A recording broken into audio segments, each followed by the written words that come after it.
What's Len up to? He's watching downstairs. Oh, hey, Len. Is this week Michigan State? I think it is.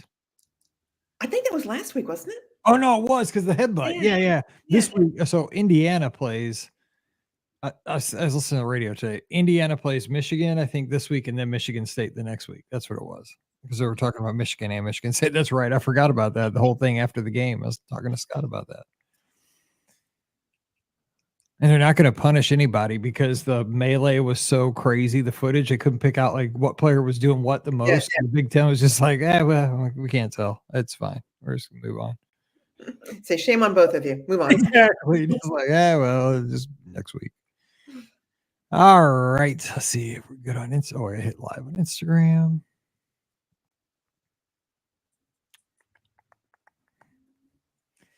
We got all, we're recording yesterday. I was going to pull out the Halloween costume because it was, our last recording before Halloween. I was going to wear the dinosaur head, but then Ricky, her daughter, got a fever at school right in the afternoon. So Ricky had to get Brian to go get her, and it was all a big mess. And so we got all messed up, and Ricky missed the first show. And then I totally forgot to put on the dinosaur head. Next year we'll use the dinosaur head. I was kind of bummed about that, but what can you do? Hey, everybody. It's Tuesday, not Wednesday. And you're wondering, what are you doing here, Mike? You're supposed to be at the Brass Rail eating a chicken wrap. And you're right. I've had Taco Bell 3 nights in a row. Not recommended. But Sunday night, we had the live call-in show. Monday, of course, we do the other 2 shows. We do the Wednesday and Friday shows on Mondays. And now on Wednesdays, we usually do the Monday shows, but it's Tuesday. The reason we're doing it on Tuesday is because it is conference week here in the Midwest, in St. Louis area. And so my wife has conferences. She had them yesterday and today. They go till 7 p.m. So I decided that we would just go ahead and go tonight. And Jen was very nice to let us do this on a Tuesday night so that tomorrow night I'll actually have a night off. And we haven't had a chance to watch The Great Pumpkin Charlie Brown yet this season. So this opens up an opportunity to go have a quick dinner after she gets off work, because tomorrow she has conferences all day but no students, so it's like where the parents can drop in during the day, but she gets out at 4:00 instead of 7, so then we can have dinner after school and come home and do our walk-in and then watch The Great Pumpkin tomorrow night. So I'm really pumped about that. And is that something, do you guys have any Halloween traditions or anything out your way before we go? When the kids were little, I used to deck out the whole house and all of that, and put on my costume and to answer the door and everything. But the kids have long since grown up, moved out, got kids of their own, and we were actually debating, should we even buy a bag of candy and open the door? Or should we just turn the lights off and let the kids go play? We did buy a bag of candy, so I will be opening the door. We set up, we have a little front porch, and we just sit there and just, have a bowl out there and our 2 chairs. I mean, we're just like, the old folks with 2 chairs and the little bowl of candy, and the kids come up, we give it to them. And we don't pester them too bad about making them tell a joke or anything. We just, oh, you're cute. Here's, and I give them a handful. I give them too much. You're supposed to give them like 2 pieces. Pam's like, you're giving them a handful. I'm like, yeah. I want him to come back. I want to be the cool guy in the street, because when I was a kid, like, it's cool house. Go to the Roman house, they give up exactly. I want to be the cool house. Like when I was a kid, you always want to be the cool house. So anyway, all right. So we're going to talk some Disney. We're going to talk some Disneyland from last summer. So let's get to it. That's why you're here. We appreciate you being here, everybody, over on Instagram. I can see your names over there. So Def817, Mio 1003, Elevate 5, McMahon 09, Abigail Bishop. Hey, thanks for being here. And Maureen, who's giving me a hard time about all that Taco Bell. Yes. Actually, Taco Bell, pretty healthy, I think. I get healthy stuff. I don't actually eat terrible stuff from Taco Bell. And by the way, the retro menu comes back on Halloween Day. So you can get that stuff from the 50s to the 2000s, like the old tostada. Not that I'm excited about that. All right, here we go. Episode 2584. Welcome to episode 2584 of the Be Our Guest Walt Disney World Trip Planning Podcast. I'm your host, Mike Rallman from BeOurGuestPodcast.com and one of the senior agents over at the Magic Burlesque Travel. Happy Monday to you.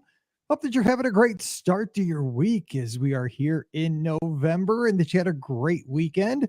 Maybe got to get out there and do some more of those fall festivities. Of course, Halloween is behind us tomorrow here in the States. Big day, election day. I just got to say, no matter who you support, get out there and exercise that, responsibility that you have as a citizen here in the United States. Vote for your candidate, vote for all the issues on the ballot in your community. Make your voice heard. That's exactly what we do as Americans. And, that's all I'm going to say. That's what we do here in the States. That's how our country works. So get out there. And if you need something to listen to, if you got a long line, because who knows what those lines will be like tomorrow if you, wait. I usually wait till election day. I'm just kind of old school and I'm a procrastinator. So I'm sure I'll be waiting in a long line. And guess what I'll be listening to? Podcasts in line. So maybe we'll keep you company as you're standing there in your polling place. But whatever you do, thanks for getting out there and voting and being a part of the political process. Today, we're going to take you to one of your favorite places. It's one of my favorite places. We're going to Disneyland with one of my great friends, Jen, out in Maryland. Jen, happy Monday. How you doing today? Hi, doing really good today. Yeah, we voted early. Len and I went in and voted early, so we're done with that, and we're excited to see how it turns out. I keep telling myself I'm going to vote early, but as the show comes out, it's Monday. I guess that ship has sailed at this point. If I have, it's too late to vote early because it's tomorrow. But yeah, I should have. But I guess I'm just going to vote Tuesday. Everybody else, sure. I hope they still have stickers. So because you have to. Did you really vote if you don't post a sticker on it? The picture of you with the sticker on Instagram. I mean, I think your vote doesn't count as much if you don't post that sticker or that picture with the sticker. And you got a fan there here on the live chat on Facebook. I like that. Somebody named Len, a Sparty fan out in Maryland as well. We love Len. So, go green. Go white. That's right. And watch those headbutts from the Wolverines. I'm just going to say. So be careful there. Okay. So if you know, you know. All right. So we are going to be talking about Disneyland, but you've been on the show before, but just kind of a little background before we get started. Disney for you, like in your everyday life, what has you excited about the Disney company right now? There's a lot of changes. We don't have to kind of talk about your background, but like with the Lightning Lane Premiere Pass, some of the new stuff coming to Walt Disney World here soon. There's going to be a nighttime parade coming in 2025 to the Magic Kingdom, changes the Animal Kingdom, villains, that Cars expansion to Magic Kingdom. What has you excited for the upcoming projects with Disney? Oh, I'm really eager to see what they're going to do with Villains Land. I'm sorry that the Tom Sawyer Island is going away. I know it wasn't a big draw, but I love taking the kids out there when they were little, giving them a chance to, run some energy off. But I am really excited to see what they're going to do with Villain Land. So who are some of your favorite villains? Because everybody knows here on the show, I'm not a huge movie guy. I mean, I know the major villains, but with villains, there's a lot of like minor people that they come at me with like, do you know this person? I'm like, absolutely not. Have no idea, but they tend to be villains. So who's somebody you hope to see represented in this new land? Oh, goodness. I expect that they will have Cruella de Vil and Jafar and some of those characters. I don't know that they'll be able to pull Scar out. But he's a murderer. I mean, long live the. It never said in the language. Some of it is kind of gruesome. He's bad mamma jamma. Yeah. And I don't remember his name, but the guy from Tarzan, he was not a good guy either. So long live the king. That's my scar. I paid a lot of money for that button on the board. Gotta use it. I mean, Halloween's gone and I won't get to use it again for another like 360 days. So I just busted it out. Anyway, so yeah, no, I'm excited too. And I think what we're getting with this Big Thunder Mountain refurb that's going to start here at the beginning of January is kind of the start. I don't think they've really said that, but I mean, they've always said Beyond Big Thunder is where this is going to take place. So, I mean, a year refurb for Big Thunder. Come on now. This is probably the gateway to that. Yeah, I'm excited. And I'm right with you too. Tom Sawyer Island. It's a great opportunity to get out there and let your kids kind of run loose and explore. And again, I'm of the age where we did this stuff in the real world. I mean, I grew up obviously in Missouri. We're also, you probably know us as the show me state. That's kind of what it says on our license plates, but we're also the cave state. And so there's a lot of places you can go right outside of St. Louis and explore caves. Mark Twain and Jesse James was from Missouri. Lots of caves up Merrimack Caverns and all these places. And there's a lot of exploration that kids can just go and run around. And Tom Sawyer Island replicates that. Those bridges and the caves and the Fort Langhorne. But I think kids today still have a good time with that, but I don't think they seek that out anymore.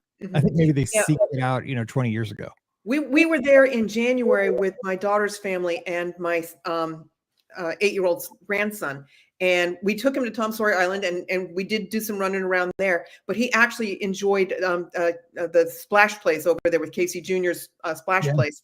And he seemed to enjoy that more than Tom Sawyer Island. So changing of the guard. I was like, oh man. But I mean, times change. I mean, it's one of those things. It is. I mean, I'm sure that my dad liked stuff that I didn't like, and I came along and probably broke my dad's heart. I know I broke my dad's heart many, many times. He's told me, but here I am doing what my dad did. My dad was a radio guy. Here I am talking behind a microphone. So you're welcome, Dad. There you go. He set a good example. This is actually his microphone from way back in the day. I'm using my dad's microphone from his he had a studio in his house where he DJ'd a radio station in Kentucky out of his villa here in St. Louis. So I'm carrying on the tradition. Yeah, very good. All right. So let's talk about your Disney trip. You guys were there during the summer, and how'd this trip come together? Well, it was our 40th anniversary. Congratulations, by the way. That's awesome. Yeah. It was also Len's birthday and his he had just retired. So it was kind of a threefer. But the real purpose was to celebrate our 40th anniversary. And we thought we'd go to Disneyland because we hadn't been there. We had each been there on our own decades ago to the point that we didn't even remember it. I remembered a few things. I was there more recently in like 2011. But Len went on a business trip at one point and says, I know I went there. I don't remember anything about it. So we thought we would do it together and it'll be like a first trip for both of us. I love it. So I was there, but not sure exactly if I was there or not, but I think I was. I was in the greater Anaheim area. So also congratulations to Len and the birthday and the retirement and all this, the anniversary. That's amazing. So yeah, because you guys are definitely, veteran Walt Disney World travelers. You guys go down, you know how to do everything there. You totally covered. Mm-hmm. So what was it like, the anticipation for this trip? Because, it's such a different dynamic, right? Instead of going south from Maryland down to Florida, you're going west a greater distance with a lot more unknowns when you go out to Disneyland this time. So what was the pre-trip kind of vibe for you guys? Well, we're very, very excited about it. We decided we were debating how do we get from the airport to Disneyland, and we were going to initially go with Uber, but then we just thought, no, we got a car service, and just thought that was a safer bet. And it didn't. We arrived on what was then Sunday morning. We had left at a reasonable hour our time and arrived effectively like an hour later their time. I know, it's still crazy to me too. Yeah. Times that I'm like, oh, that's awesome. Which works great, except that it's time for dinner and I'm ready for bed. And staying up to see the fireworks. Oh, yeah. Totally.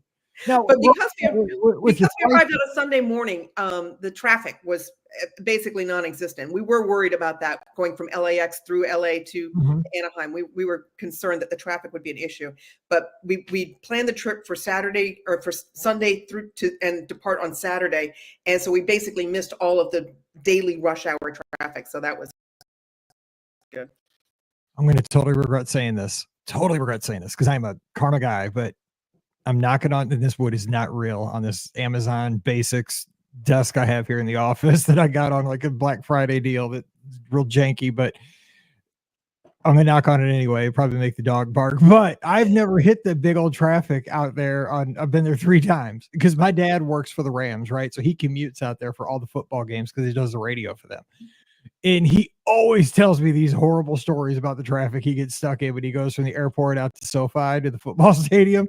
And I'm like, man, I don't know what you're talking about. Like, I've been there 3 times. And he's like, dude, you're crazy. He's like, how do you not ever hit the train? I'm like, I've only been there 3 times, but it's been, I don't know what you're talking about. He's like, you're crazy. He's like, it's insane. Because we don't have that kind of traffic here where we live in St. Charles County, Missouri. Like, he's like, when so I'm just hoping, man. I know that I'm living on borrowed time when it comes to that traffic. Apparently, you guys are too, so that's good for you. And yeah, I don't want that. I don't want none of that, and I'm glad that you didn't have it either.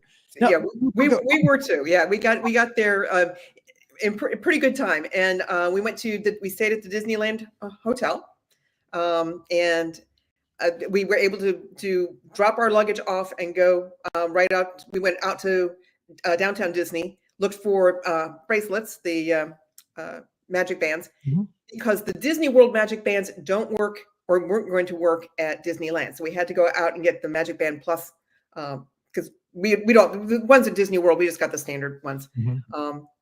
And we discovered that they don't work quite the same at Disneyland as they do at Disney World. So the first day that we went in, we went to Radiator Springs and, we rode the racers and they take your picture. And as we exited, we saw the sign that said, note the number, right? Well, we figured it went right to my band. I don't need to note the number. It did not go right to our band.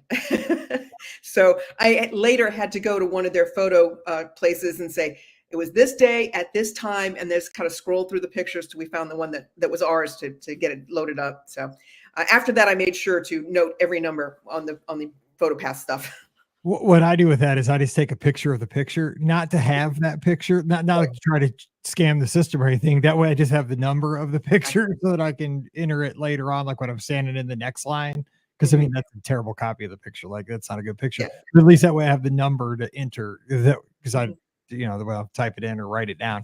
But yeah, you're exactly right. I mean, it is a different Magic Band experience, but I am glad that they're great, because I was there when they kind of brought the Magic Band Plus over to Disneyland. And I was honestly, because the locals, it was like, they're like, what are you doing? Because like the locals didn't have any idea what a Magic Band was that weekend I was there. Because like I scanned in at the touch point, and everybody there still uses the paper ticket, and like they take your picture and all that stuff.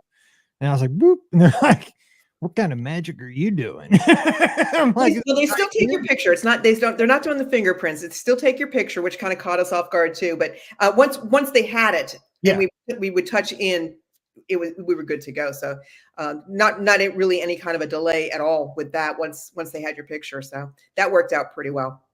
So you guys stayed in one of the Duo Studios, and we had a guest talk about this a couple of weeks back too.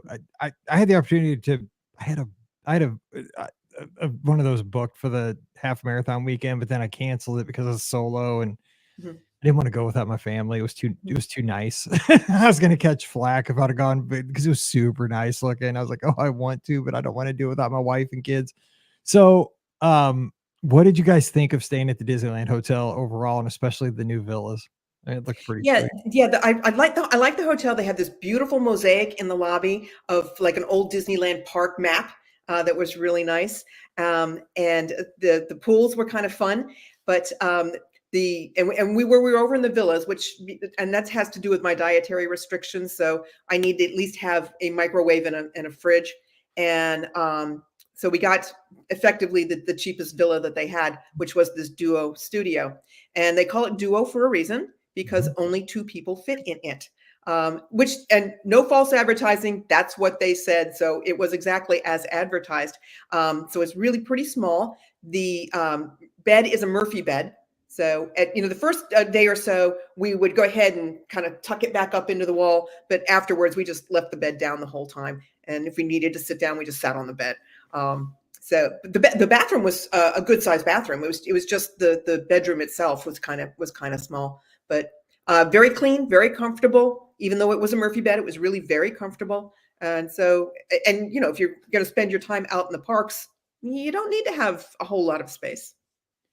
So what did you think? Because in your notes at the bottom that you sent me some great notes so we could have this conversation. You mentioned kind of the comparison to Walt Disney World and Disneyland as far as, and we always talk about this in the Disney community, like being in the bubble at Walt Disney World as opposed to Disneyland. I felt like it was more being in the bubble than I expected at Disneyland, but I don't think you felt the same. No, we really didn't. I know it was nice, but because the real world is literally across the street, you don't feel like you're in that bubble. And the whole atmosphere was different. It wasn't bad. It was just very different from Disney World. And again, because of my dietary restrictions and the fact that Disneyland doesn't have the restaurant opportunities that Disney World has, we actually ended up eating outside the park more often than inside the park. Len snacked a fair amount, but we would just go across the street to Panera or places that I knew that I could eat and not have to worry about my restrictions. So that was for us, that was actually kind of convenient, but it did detract from being in Disney and just wrapped up in Disney. And the whole atmosphere was different. It's not the same as like going to King's Dominion for a day. It wasn't that amusement park atmosphere, but yeah, the locals, it makes it more of a park day than a Disney day. People are not wearing the matching shirts. Nothing that says I'm here for the snacks, I'm here for the rides.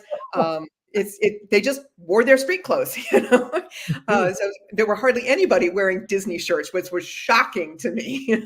That's very true. That's such a good take, because that you described it exactly how I saw it. That's absolutely true, because you could go, across, and there's like, a Greek pizza place, right outside that strip where all the Good Neighbor hotels are, the Hojo and the Grand Legacy where I was staying. You could get the Perkins, you go, you get cheap pancake, you get a whole breakfast for $10. You know what I mean? There's nothing wrong with that at all. But see, I was so scared to go out there my first time, because I treasure Walt Disney World for the bubble. Like, I was one of those people that loved Magical Express so much, because you literally, the vacation started when you got to the airport. As soon as you dropped your bags, you were in, there was no stopping you, because you didn't have to mess with your luggage. It would show up in your room. Bam. I mean, you were all in. You never had to think about the outside world until you got back to your home airport on the way home.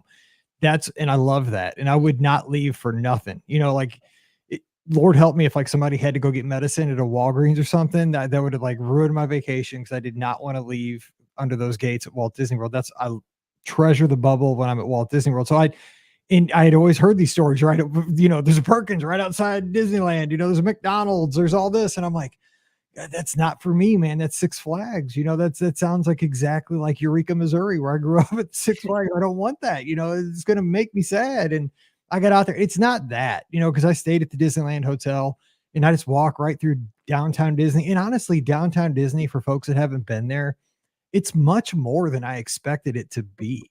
I thought out at Disneyland it'd be really tiny and a couple of stores and maybe a restaurant or two.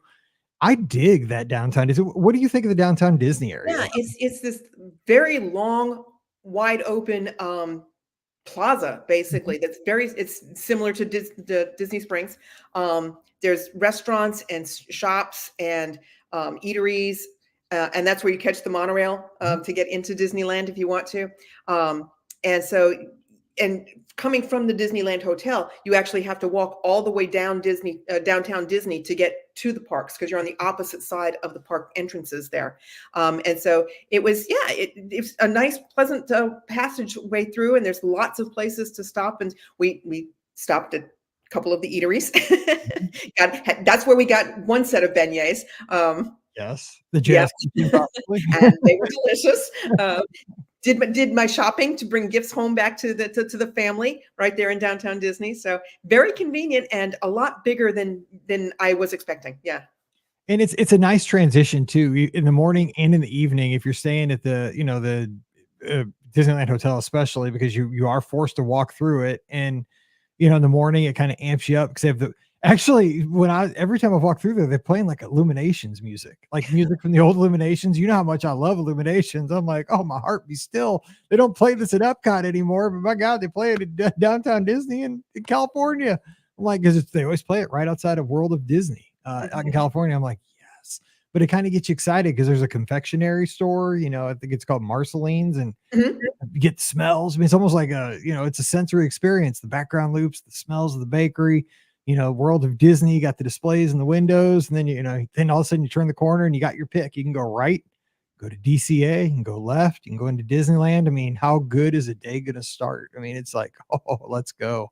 Yeah, So, it did. I'm And ready. yeah, and when you reach that point, you're like, we're here. Exactly, that You Esplanade. had all that buildup coming down downtown Disney, and then it opens up for you, and it's like, okay, now let it all begin. Yes. Yeah. So let's talk about your time in the park. So you guys had what kind of did you guys have park hopper? I know you had Genie Plus Yeah.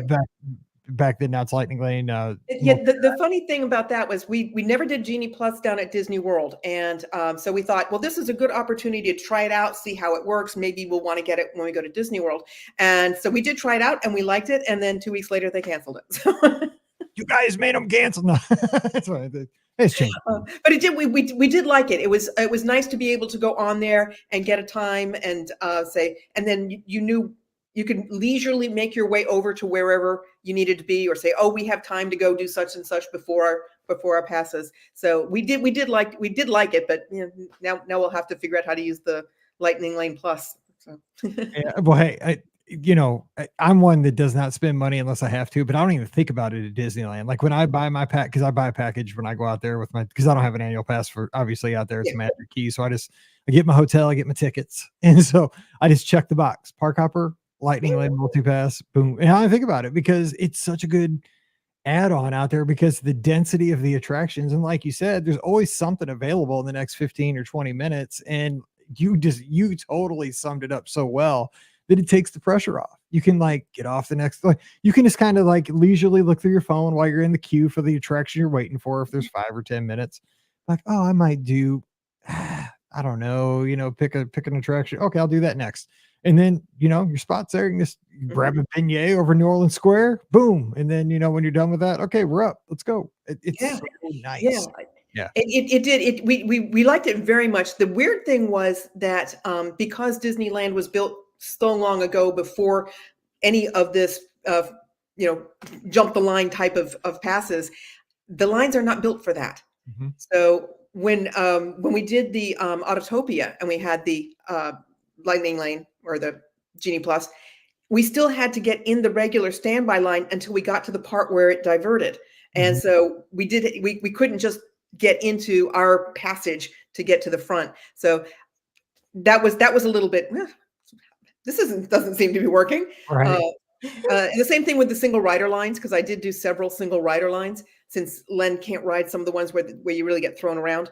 And I went up to Space Mountain and where's the single rider line? And I had to ask somebody and they pointed to a sign, and you're basically going in the place where everybody is exiting. So you're going all the way around and coming in through the back, which was strange too, So, but yeah, I mean, when they built the park, they had no one ever thought of anything except standing in a queue.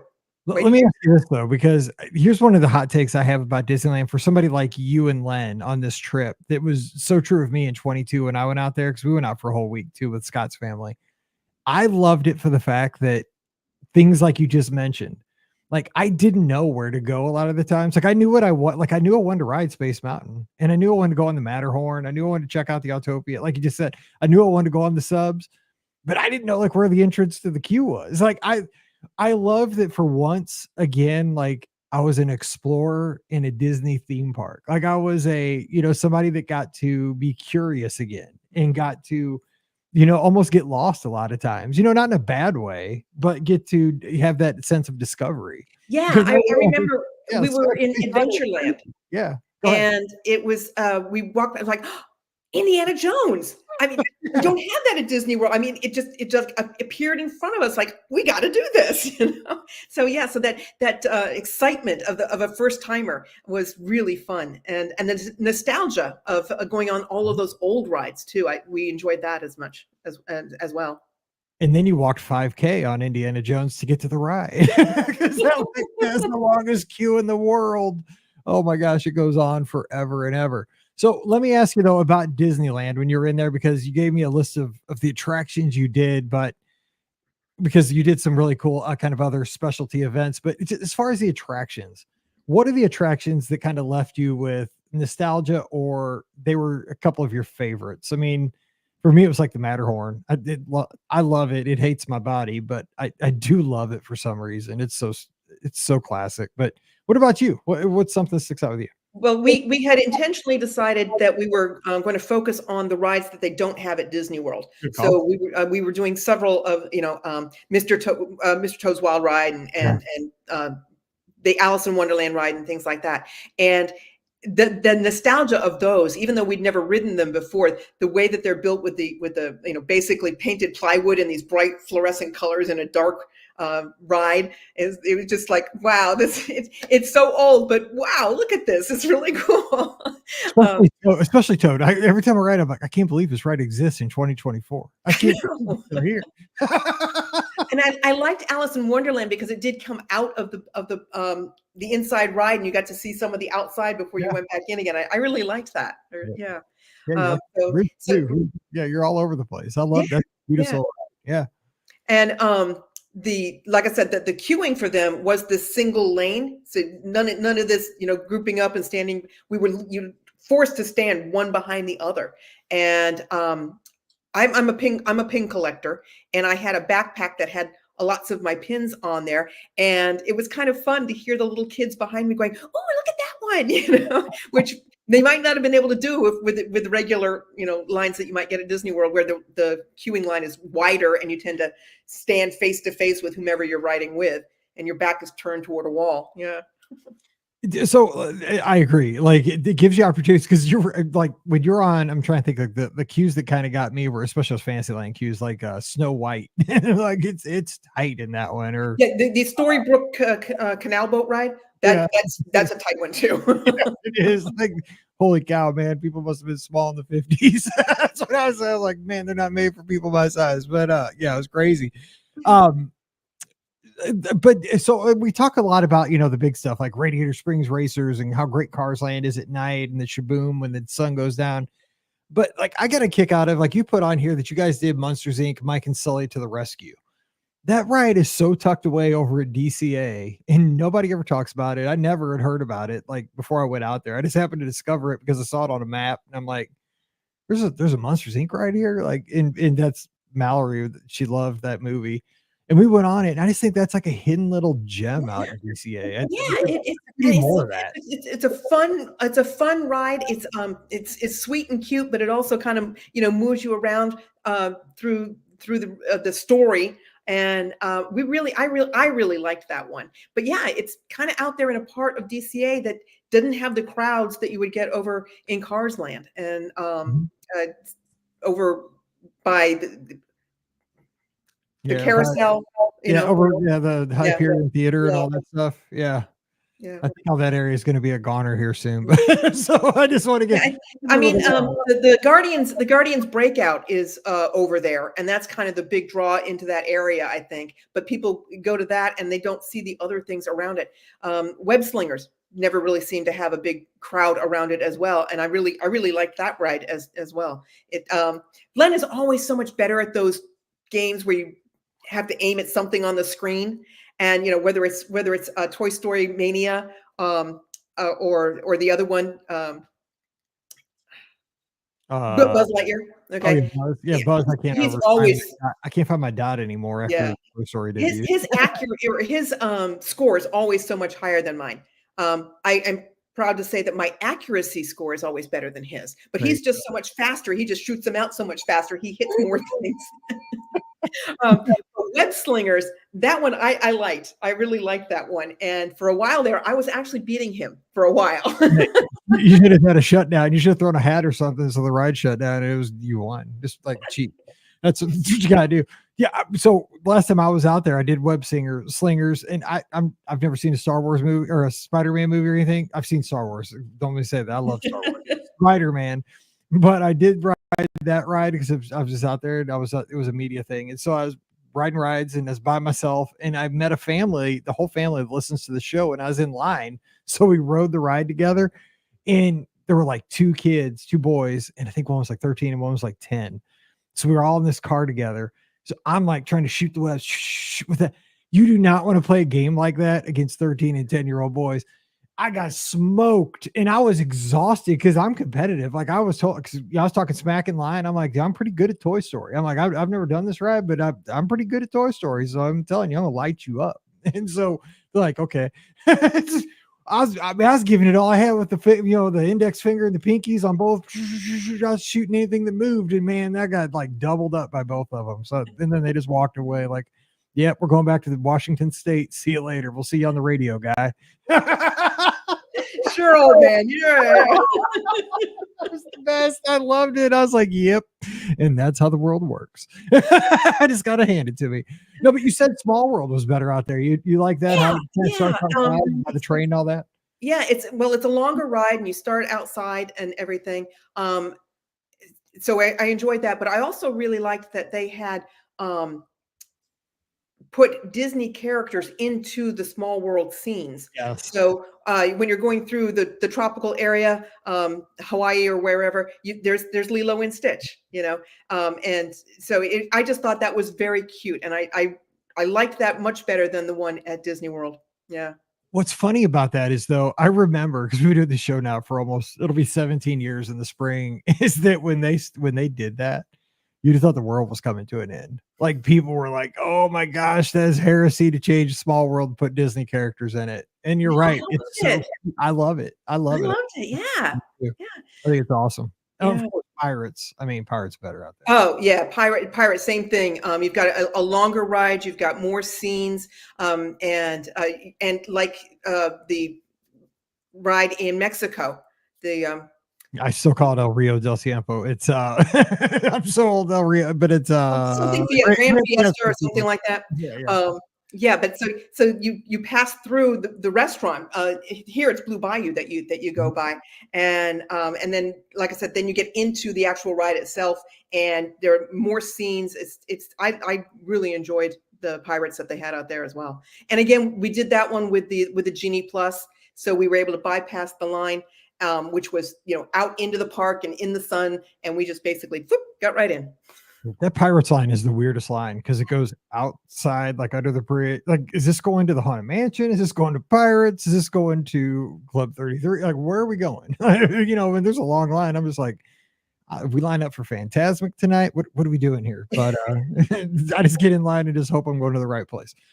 That's good transition though, Pirates, because you mentioned, let's talk dining here just a little bit, because you had some dietary restrictions, so you ate a lot of your meals back at the villa and other places, but you did eat at Storytellers and Blue Bayou. So give us a couple thoughts on those two locations.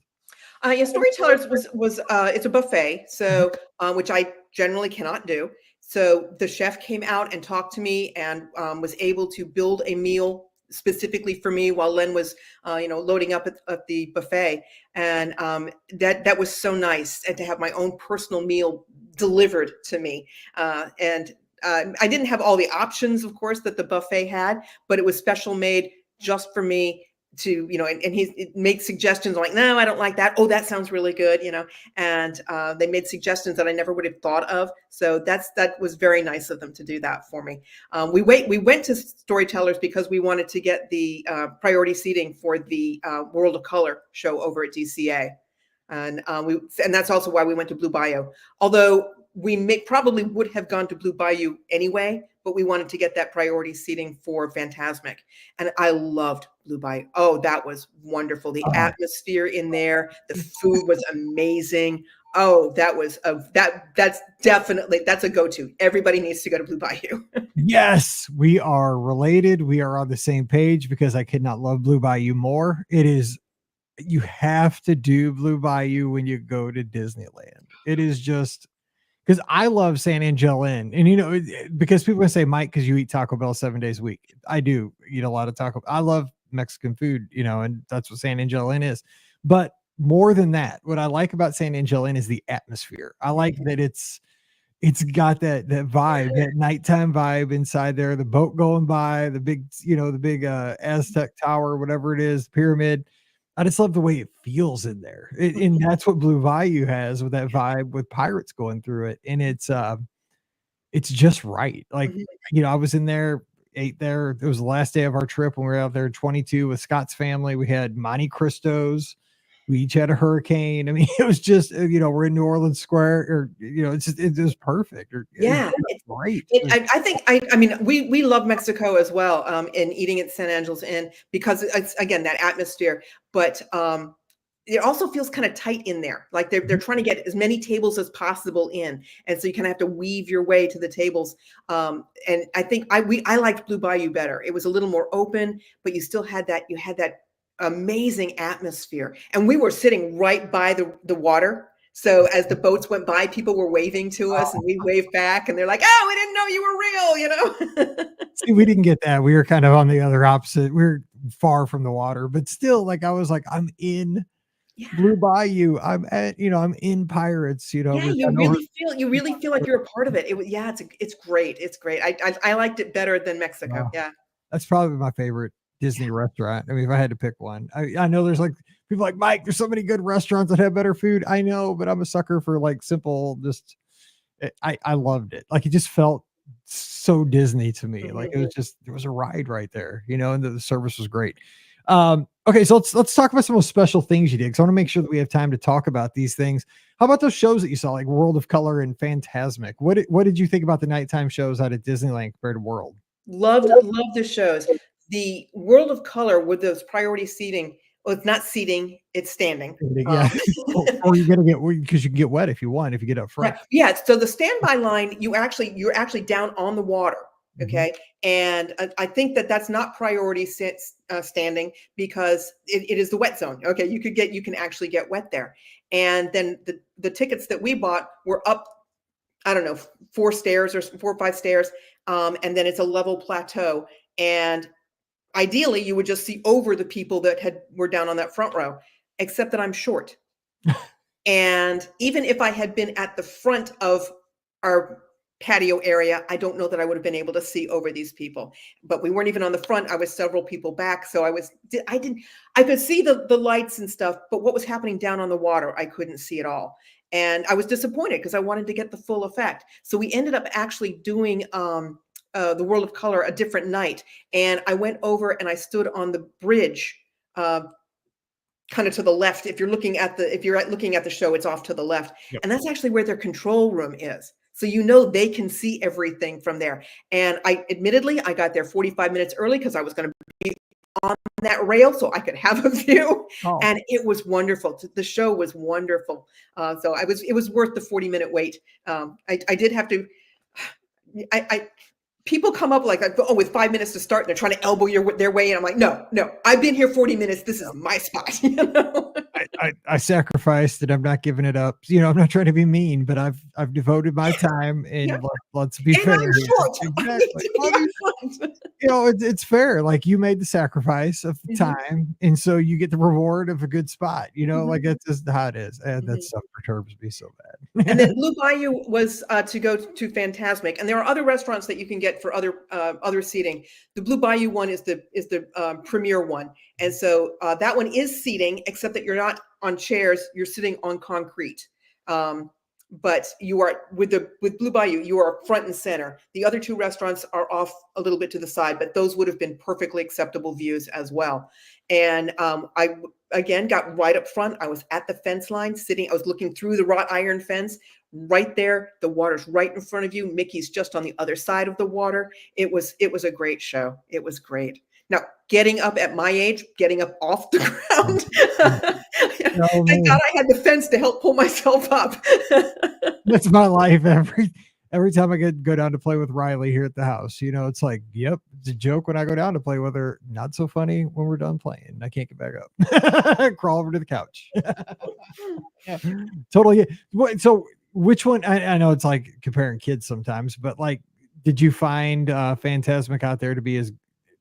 It's hard to say. I really enjoyed the one. They're a little bit different. And of course, at Disney World, you've got that big mountain backdrop, and Mickey's up high. More theatrical, I think. Yeah, and but from where I was, because I was right front and center, it was literally right there. And they don't get to go up high because they're working off of their Tom Sawyer Island.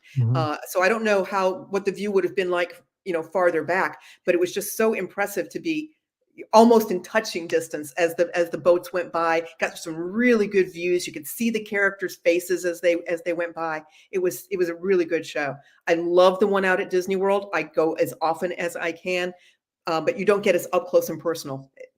That's a good way. Yeah, because my wife, that's her favorite thing at Walt Disney World is Fantasmic at the studios. She loves it, and she really likes one at Disneyland too.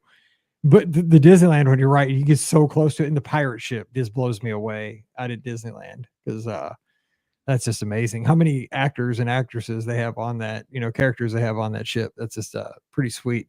Now, I want to ask you too. You guys did a tour. You guys did that Main Street tour, and I mean, you got to do the thing that everybody, well, not everybody, because I'd say 90% of the people that go to Disneyland have no clue this is even there. But everybody listening to our show today, shout out the best listeners in the world. We all want to see Walt's apartment, and very few of us do. I still haven't. Well, how was this tour? And just give us a couple of hints and tips for if anybody wants to do this. Yeah, the Main Street tour is worth it. They keep the groups small. Because not that many people fit in Walt's apartment. So it's a very personal group. I think there was like 8 or 9 of us total. And what was her name? Brittany, I think was her name, was our guide. And so you just go down Main Street. She talked about the different names on the windows there and the role that they played in Walt's life. How they decorate some of the different characters.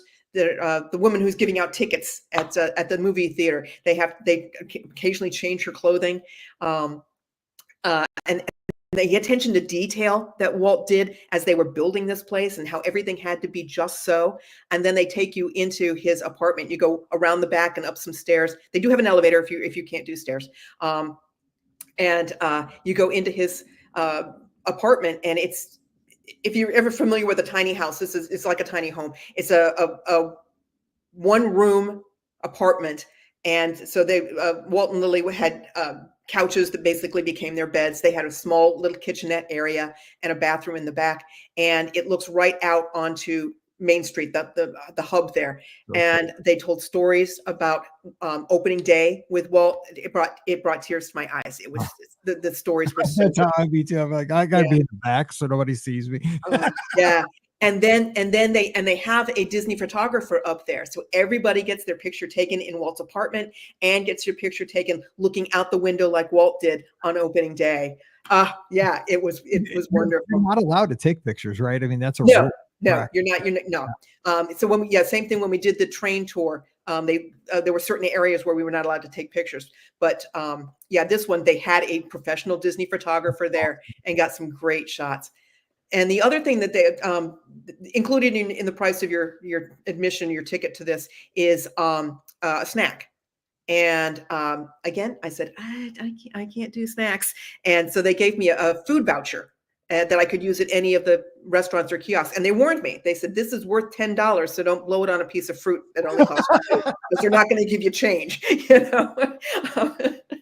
So we did 2 tours, and I got the vouchers for both of them. So one of them Len used, and he went and got the corn dog at the red. That's a great call. Yeah. Well done. And the other tour that we did was the train tour, because Len is big into trains. So we did the train tour. We have not done the one at Disney World yet. I have done the one because we weren't sure we would ever do the one at Disney World. You have to get up. Yeah, you have to get up so early to go to that one. Yeah. And because Disney World is so big, getting from your hotel to the Magic Kingdom, you have to get up even earlier. Are the buses running? That whole thing. So we thought we would do the one at Disneyland. Tell Len it's worth it because you get to see all the monorail stuff too. Because you get to go into the Roundhouse. It is so awesome. We didn't get to do that.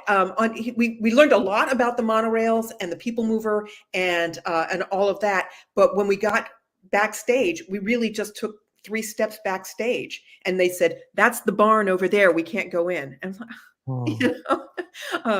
but they did give us a very nice map of the Disney World railroad system, and it was really nice. So we made sure we kept it flat when we packed it, and were able to frame it when we got home. And on the food voucher on that one, I used that at one of the ice cream places that they had. Was it the Horseshoe? Do they have a horseshoe at the Disneyland? Yeah, they have it. Yeah, right there, in, kind of in Yeah. Adventureland. Yeah, but Yeah, so that's yes, we use it on ice cream there. one of my favorite things at Disneyland, which is the petrified tree.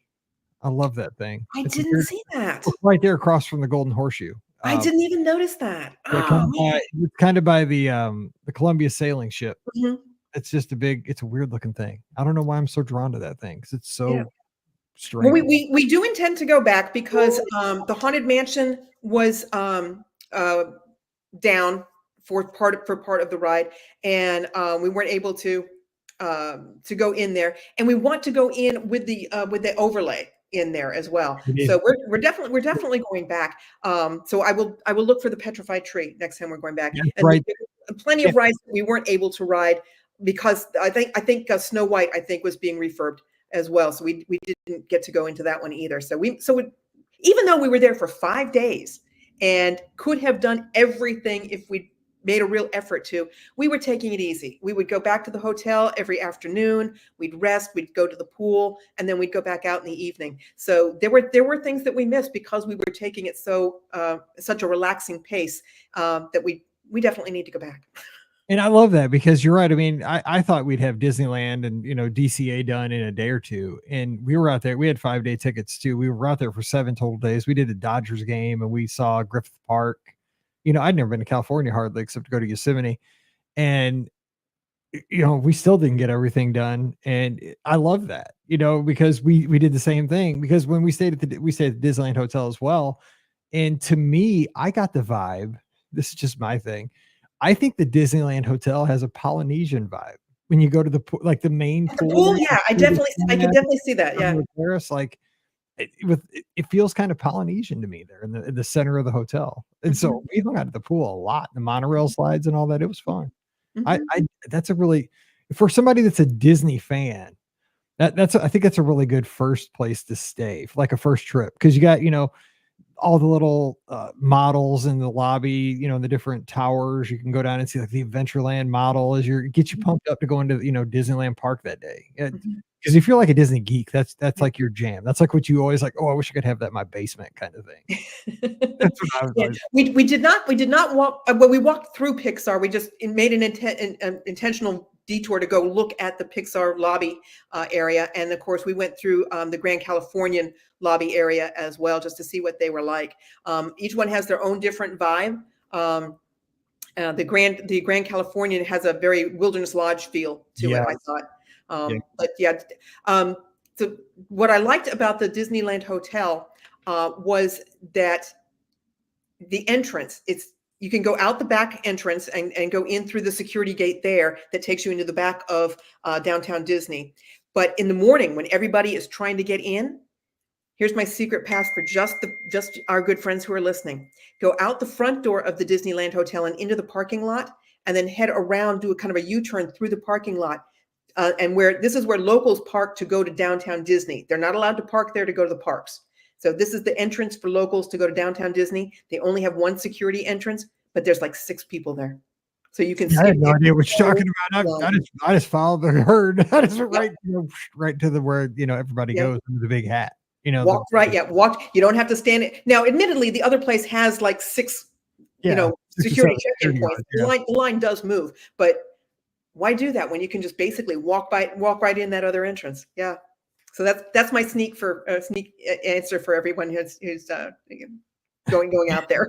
Jen, you just beat me to the punch because we're getting ready to wrap and I always ask for a great tip at the end of the show. But here's the deal. Okay. Because we do have to wrap because we're kind of long here. But first of all, I got to thank you because, wow. I mean, we got to talk about the Disneyland Hotel. We got to talk about DCA, Disneyland, great dining, great tips. I mean, we're all over the place and just because you guys get it, and get to go to Walt's Park. This has been so fun for me. It has me so excited for January when I get to go back. But do you have any story, like one more story, or anything to leave us with, or any more tips? Because you guys obviously learned a lot. Because you guys are just a fountain of knowledge. And I love Len, by the way. I mean, Len's not here on the show with us today, but he is one of our biggest supporters, and I just appreciate him so much. So I just want to throw that in there.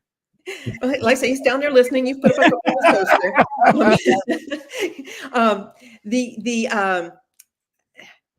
I was debating whether I should talk about how easily accessible the characters are down there. They are literally just walking down the street and you just walk up to them and ask for an autograph, which you don't really get at Disney World.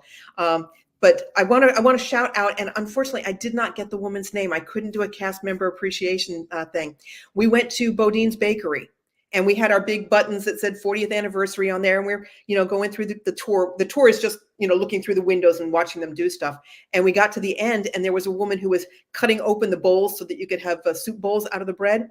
And she saw our buttons, and she just, oh, wait, and she wanted this, and then she got up and she got a thing of a Mickey Mouse shaped sourdough bread and brought it out to us and just gave it to us. I was like, that was so nice. She didn't have to do that. She could have just, said, oh, 40th anniversary, congratulations. And she gave us the sourdough, and it was so nice of her. And I didn't get her name, so I couldn't thank her officially through the Disney Channel to recognize her for that. But the people out there are just as friendly as the people down in Florida as far as customer service goes. That's so good. And you know what? I thought I was being appreciated when I go on the sourdough tour and they give you the little wedge. They give you a little piece on the way in. I thought I was getting something. No, just kidding. You got the whole thing. That's great. I mean, because they made your day, and that's something you'll remember forever. I love that. And 40 years, that's an accomplishment. You should at least get a piece of Mickey sourdough. Isn't that the traditional gift for 40 years? It's Mickey sourdough. Yeah. Mickey shaped sourdough bread. There's your traditional and your modern. I think that falls on the modern scale is Mickey sourdough for 40. We're going to make it happen for Disney fans. That's what we're going to go with. Well, Jen, thank you so much. What a great way to just smile and share some joy here on a Monday. I appreciate y'all so much. Just thanks for taking the time. What a great show. Thanks, Mike. Have fun out there in January. Oh, I can't wait. I'm counting down the days. Of course, got to do marathon weekend first. It's going to be fun. I love my world. Again, like I said, 48.6 miles. That's the price you pay to go down to Florida. and you'll get your ears, right? You'll get your ears. God willing. God willing, and the creeks don't rise, I guess is what they say. We'll see what happens. I appreciate you guys. You guys have a great week out there in Maryland. Bye-bye. All right. Don't forget, our show is always brought to you by the Magic for Less Travel. We'd love to help you plan your next Disney adventure, whether it's out to Disneyland, down to Walt Disney World, sailing with the Disney Cruise Line, or heading out to see the world with Adventures by Disney. We are standing by right now. No additional cost to you. Check out all the details today over at themagicforless.com. Please also use our Amazon affiliate link when you shop online. That one extra click supports everything we do throughout the year. It's beourguestpodcast.com/Amazon. And thank you so very much to our Patreon supporters. You guys make all this possible, all the video hosting, the audio hosting, all the bandwidth, everything. Can't do it without you. Just $5 a month. And for that, you get a bonus show every week. It's called Mike in the Midwest. Come over this week. We'd love to have you at patreon.com/beourguestpodcast. Give me a follow on the social media. I'm at beourguestmike on Twitter, Instagram, and Threads. And come over to the clubhouse. We have great Disney conversation 24/7, 365, no ads, no nonsense. It's just a ton of fun. It's at beourguestpodcast.com/clubhouse. I'll give you a personal welcome when you drop in for the first time. And join us this Sunday night. Scott joins me and we take your calls. It's the BOGP open line. You, me, and Scotty G. 7:00 Eastern, 6:00 Central. Facebook, YouTube, Twitter, Instagram, and Twitch. Pick your channel. We'll be there looking for you, getting ready to take your call. All right, we're going to get out of here, and we'll be back again on Wednesday with more of your listener questions. So until then, hope you have a great Monday and an awesome week. So for Jen, and I know Lynn's there too, out in Maryland, you guys have a great Monday. Stay safe, stay healthy, and we'll see you real soon. Thanks so much, Jen. That was awesome, man. What a great fun. That was so fun. I appreciate you so much. Thanks for doing this on Tuesday night so I could actually have one day off on a Wednesday to watch The Great Pumpkin. There you go. Have fun. I will. Tell Len I said hello. And he's listening. Say hello. Hello, Len. All right. Well, I'm going to edit this thing and go upstairs and see if my daughter's home. Have a good one. Have a happy Halloween. You too. I'll see you later. Hand out that candy. Bye. Bye-bye.